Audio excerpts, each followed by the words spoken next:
আসসালামু আলাইকুম ওয়া রাহমাতুল্লাহ। প্রিয় বন্ধুরা, হয়তো অনেক মা ও বোনেরা জানে না যে মহিলাদের জান্নাতে যাওয়ার জন্য জান্নাতে যাওয়ার রাস্তা একেবারে সোজা। হয়তো অনেকে না জানার কারণে এই জান্নাতের রাস্তাটি চিনতে পারতেছে না।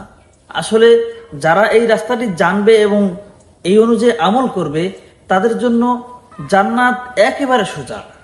পুরুষদের জন্য জান্নাতে যাওয়া যতটা কঠিন তার চাইতেও অনেক সোজা মহিলাদের জন্য জান্নাতে যাওয়া। তো আজকের ভিডিওতে আমি আলোচনা করব যে মা ও বোনেরা কিভাবে জান্নাতে যেতে পারে। প্রিয় বন্ধুরা, তাই মনোযোগ সহকারে ভিডিওটি দেখবেন।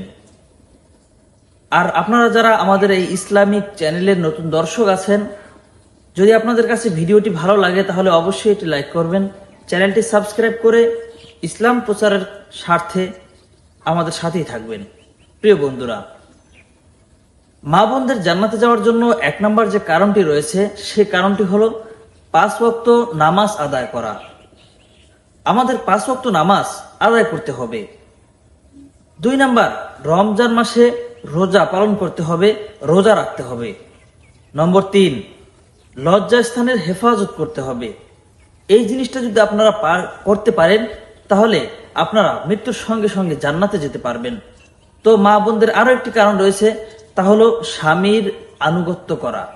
এই জিনিসটা মা বোনেরা অনেক পিছিয়ে, তাই আমি বলবো স্বামীর আনুগত্য করা খুবই জরুরি। এই জিনিসটা আপনারা সকলেই মাথায় রাখবেন। এবং বিশেষ 2টি কারণ হলো লজ্জাস্থানের হেফাজত করা, স্বামীর আনুগত্য করা, 5 ওয়াক্ত নামাজ আদায় করা, রমজান মাসে রোজা রাখা।